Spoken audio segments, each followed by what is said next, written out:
Hello, beautiful people. It's your girl, Midday Auntie, the one and only. And you guys are back watching another episode of The Midday Show.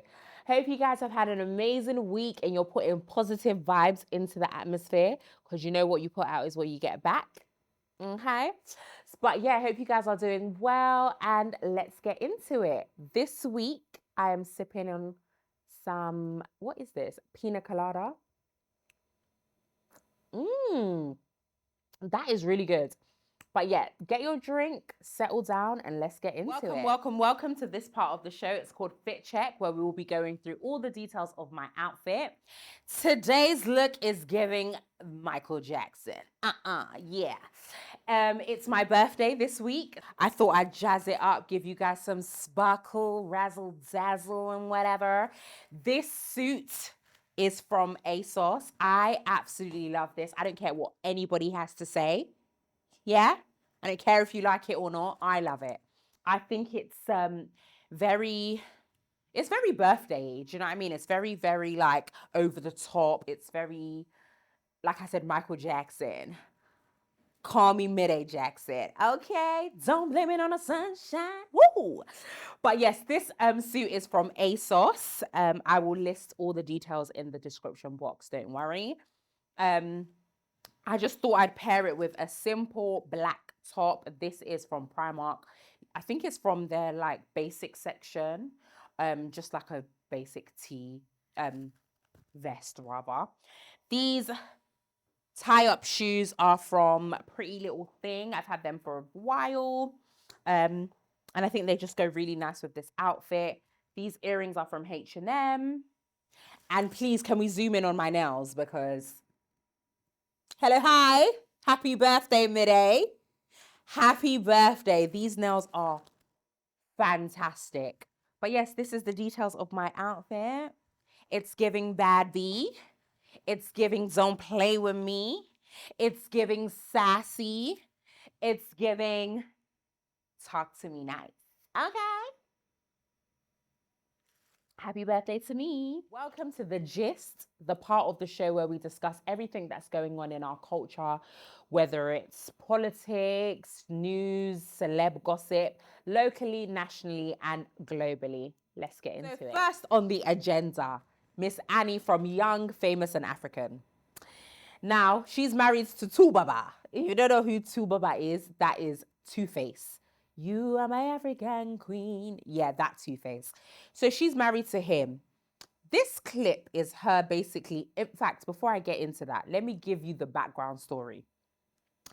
Now, our good sis Annie was on season 1 of Young, Famous and African. On season 1, I think it was even in the first episode, she felt it necessary to tell us that Tubaba, not only had Tubaba had a child on her once, he had it twice, he had it 3 times, he had 4. Her first child was his 5th. Bearing in mind, she's been with this man since she was 16 years old. 16 years of age, they have been together. And he had 4 other children before she had her first. Nobody asked her. She offered up the information. It's there in HD. If you want to go and watch it, it's on Netflix. Nobody asked her. She just willingly offered up the information. Anyway, as you're watching through the season, you see her and Tubaba. They're going at it, you know, just showing the relationship unravel. It's a mess. It's a mess, to say the least. But she's in love with him. It's her childhood sweetheart. I think he's probably the only man she's ever been with, right? But when she had her first child, he didn't stop there. Oh, Nigerian men. He didn't stop there.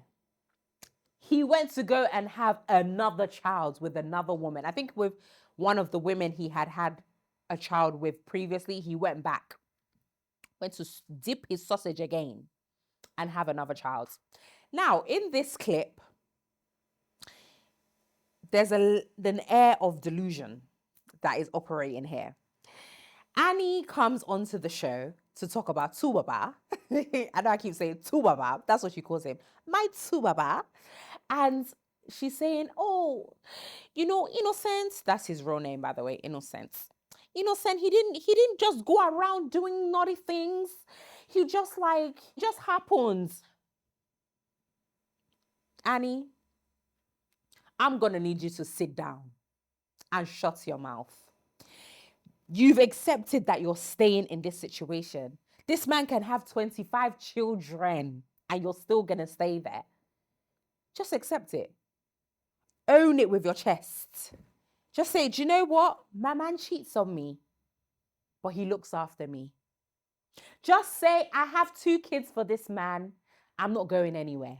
Because you're not the first and you won't be the last. Many a woman have said that. That they're going to stay with their cheating, nasty, dirty husband. That's fine. Do you understand? But don't come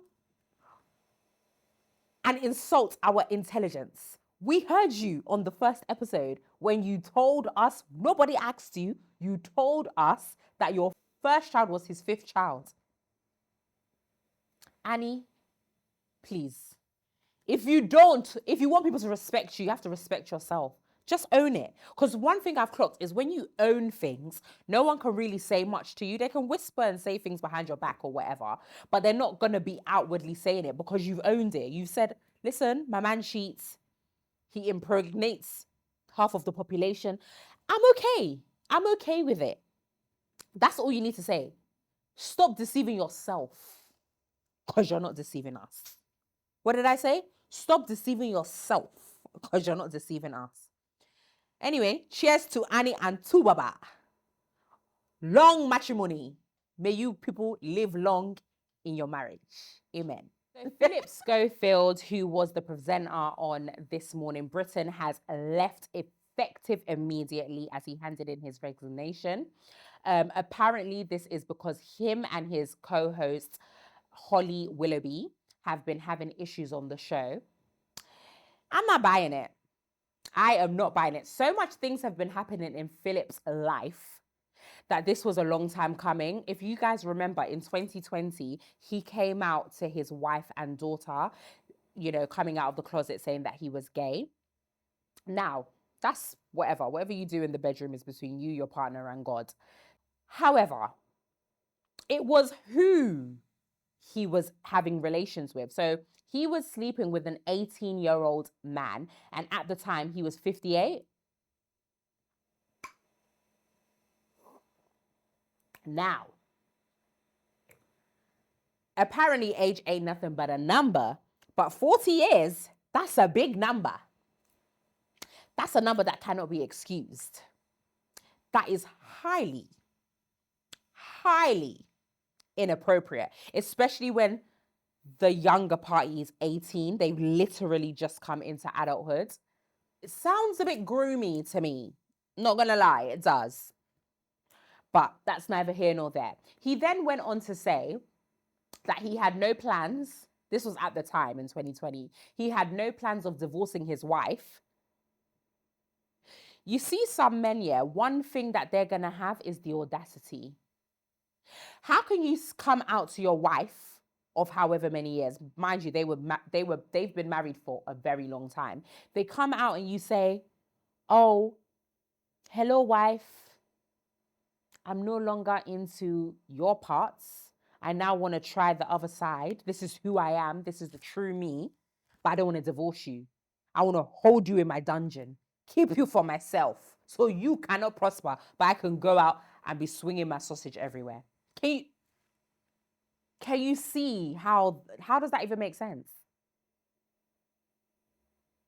One can say that the wife has a part to play in this, though, because no husband of mine that has come out to me and told me that he is now gay is going to tell me that, oh, I don't want to get a divorce. Why do you feel like you have an option? Why do you think you have a say in this? I'm going to divorce you and take you for everything you have. Hello, hi. Anyways, so that's one scandal. The next scandal is that his brother, Timothy Schofield, has been sentenced for sex offending acts or whatever. I don't know the ins and outs. I didn't want to read it because stuff like that really grinds my gears. but he's been arrested and sentenced and whatever.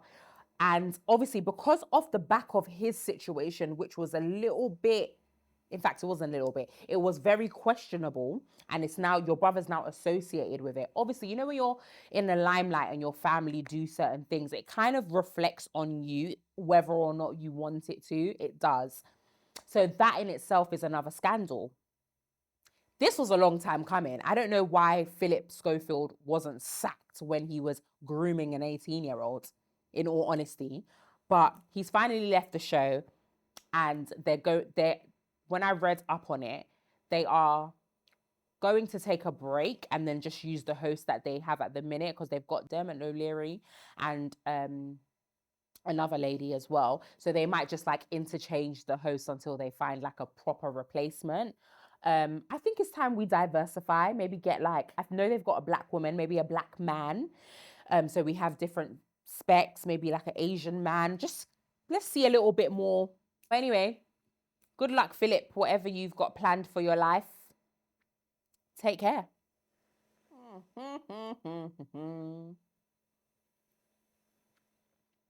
So, Prince Harry and Princess Meghan were allegedly involved in a near car accident where they were chased by paparazzi. It's sounding very history lesson. It's sounding very time machine. It's sounding very things will repeat itself. That's all I'm going to say. I'm just going to put that out there, let you guys ponder on it. They've spoken about their share of, you know, the royal family being against them and them feeling isolated and all of that jazz. And it's just very, very strange to me that the same way his mother died is something that he was allegedly nearly involved in.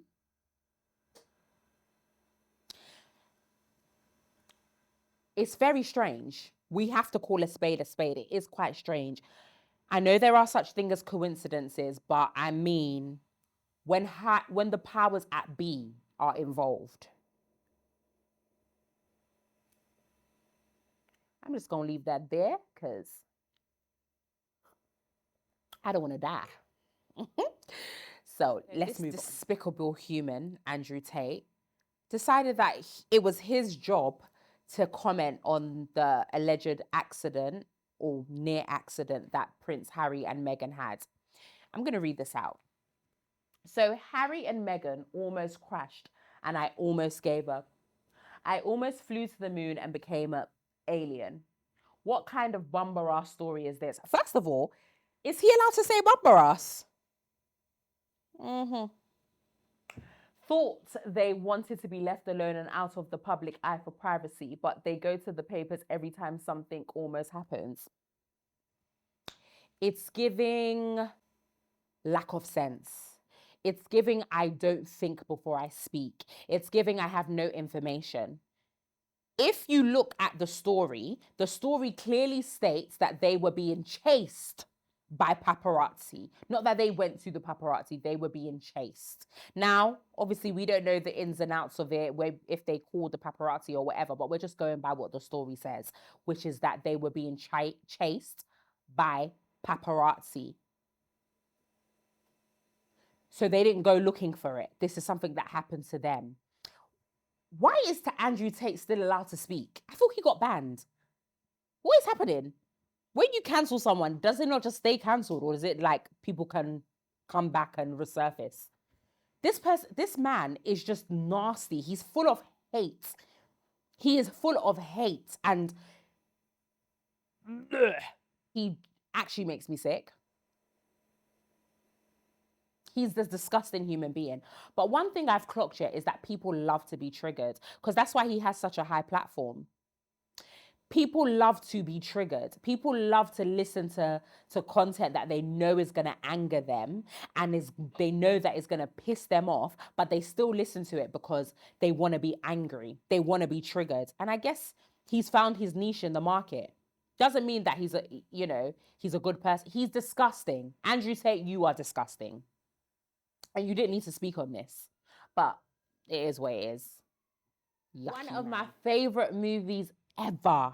I am a Disney princess, just saying. But one of my favorite ever movies, Little Mermaid, has been readapted, and Hailey Bailey is the star of the show. She plays Ariel. Shout out to us. She plays Ariel, and it comes out on my birthday, Friday the 26th. I'm expecting a plethora of messages because I've just told you guys it's going to be my birthday. And there has been quite a lot of uproar online. Guess by who? I'll give you guys a second to figure it out. Some people are not happy that a Black woman is playing Ariel. Some people, I'm going to allow you guys to, guess who these people are that are upset. But they're upset that a Black woman is playing Ariel. They think that it should stick to the original casting, the original, skin color that it was in the cartoon. They're not happy about it and all of this jazz. I don't really care. I am very excited to see this movie. I'm very, very happy that, there's integration, there's a lot of more Black people in different spaces and things like that. We live in a very multicultural world. We live in a world where there's a lot of diversity, and we should see that on TV. TV, movies, shows should all be diversified as well, so that little girls, little boys growing up, they can see people that look like themselves on TV, whether they're Black, white, Asian, whatever. They should be able to see people like themselves in different realms, in different categories. Now, the thing I want to talk about in regards to this, so Elon Musk tweeted, oh, we should make an adaptation to Snow White, and then he listed like 3 white women that should play it, and then he put Terry Crews, who is a Black man. So obviously I don't know if that was shady, but I think that was shady. Do you know what I mean? Like, I don't think that was like a clean-hearted type of banter thing. There was definitely a little bit of like shadiness going in there. Regardless what you guys want, we're going to keep on winning. And that's on period. So you can say all you want, it's going to happen. But big shout out to Hailey Bailey. I cannot wait to watch the movie. I'm going to take my daughter and we're going to have an amazing time. So yeah, guys, go and watch it. It's going to be amazing. Welcome to Ask Auntie Midday, where I will be helping you guys solve some of your dilemmas, answering some of the questions that you guys have, and just sharing some insight. As I've said before, I'm a woman that has experienced life. So I have some answers to your questions. Okay, let's get into it. First question. I have met the man of my dreams. He is literally 10 out of 10. However, he is not packing. What do you suggest I do? I don't know. That's a really difficult one. The reason being because I'm not gonna lie, there's not a lot of 10-10 men. There isn't. I'm sorry to say, there isn't a lot of 10-10 men. You guys can argue in the comments about that. So when you do find a guy that is 10 out of 10, you want to hold on to them. If they're treating you good, if they're affirming you, if they're catering to your love languages, if they're making you feel loved, relevant, validated, all of these things, like they're handsome, they're your spec, they're your type, they're 10 out of 10 for you. However, that thing is not banging. That's a big issue, especially if you're like, your love language is physical touch, or you're a person that really likes to be intimate. That is going to be an issue. For me personally, and everybody that knows me knows that I don't play when it comes to intimacy. But if I've met a guy that's 10 out of 10 and everything is A1, apart from that thing, I'm going to explore it. And I say that with an open mind. I'm going to explore it. Because I'm not being funny. Good men are hard to come by. And that's just a fact.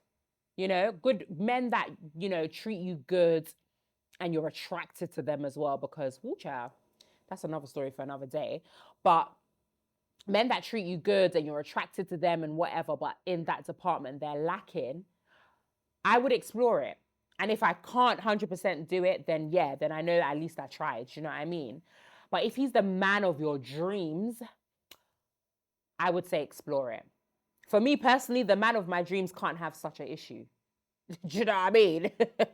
But if he's the man of your dreams and he's lacking in that area, maybe you can teach him. Maybe your bodies will intertwine and he will begin to satisfy you as time goes on. Do you know what I mean? But I say explore it, because it will be a shame to give up a good man off of something that could potentially grow. If it's a situation where the sausage is mini sausage, then that one, I don't know. I don't have the answers. Do you know what I'm saying? But if it's just that he doesn't really know what he's doing, or you can work on it. You can work on it. And I say this with side eye, because part of me, a lot of me doesn't believe this, but I'm trying to be politically correct. So yeah, that's the answer I'm gonna give. Work on it. Question 2. I've been at my job for 2 months and I hate it, but it's the best pay I've ever had. What should I do? I think with jobs, you see your colleagues and your manager and your workforce more than you see your family when you deep it. Especially if you're working in the office and you're working like 5 days a week, you see your colleagues more. You are at that job more than you're at home, essentially. So for you to hate the job, that's a lot. And if it's beginning to affect you mentally, your general well-being, all of those things, peace of mind over money. All day, every day. That's always going to be my answer. Peace of mind over money. And I know that not having money will take away your peace of mind, but maybe what I would suggest you do is actively start applying for jobs. While you're still in this job, manage, because in this cost of living, nobody wants to be without a job, especially if it's the best pay you've ever had. So I'm assuming you're getting paid very well. I would suggest actively applying for jobs while you're at work, even while you're on their time. Apply for the roles. Yes, I said it. Apply for the roles and get another job so that you can have a transitional period, as opposed to you're just out of a job for however. Do you know what I mean? Just apply for jobs, try and get something, and then leave. Because I've had moments where I haven't had a job and it has not been pretty. It's not been fun. Do you know what I mean? And you're just regretting it. You're like, I could have managed. When I'm seeing that salary after at the end of the month, I could have managed. And now I'm just in a situation where I'm scraping. You don't want that for yourself. So although you hate it, and I understand it, I have been in that situation where I'm dragging my feet to work. However, I've also been in a situation where I have no job, and I'd rather drag my feet to that job and get paid whilst I'm applying for other jobs. You know, but if it's getting to a point where you genuinely can't take it, it's affecting your mentals, you just feel like you're going to pull your hair out, then just leave. But if you can manage it, please, I urge you, try and manage. Because we're not living in a day and age where it's easy to live even with a job. Talk less of without a job. Do you know what I mean? So I would just advise you to manage, apply for other jobs, and then leave when you get a new job. Yeah? Okay, girls and gents. I know some of the man them are watching. Okay. Now we're moving on to the next section. Shout out goes to Bola Sol, who has got a column on Grazia. I don't know how to say. You man know I'm bushing it, so don't judge me. But big shout out to Bola. She's always doing things with money, finance, anything that will kind of like get your coins together. In short, she's a money expert. And she's now got a column in this magazine. It is an interim position, I believe, but shout out to her. I will definitely be reading because I need to get it together, honey. I need to get my coins together. And she definitely knows what she's talking about. Big, big shout out, guys. Make sure you guys follow, like, all of that jazz. Well done, honey. You know, you guys know I'm always going to shout out the black girlies when we doing good things. So well done to you. Wishing you all the best. Wishing you more successes and all of that. Well done. Keep it up. Thank you for watching the Midday Show. The show has come to an end. I hope you guys enjoyed it. Make sure you guys like, comment, subscribe, all of that good stuff. I want to know I want to get some feedback from you guys. So if you have anything that you want to suggest, any constructive criticism, then leave it in the comments below and then we can have a conversation because I'm trying to grow this platform. I'm trying to go up and up and up. You know what I'm saying? I'm always open to constructive criticism and things like that. But thank you guys for watching. I appreciate your support. I love you guys. Have a blessed week. And remember, the energy you put out is the energy you're going to get in. God bless. Love you guys.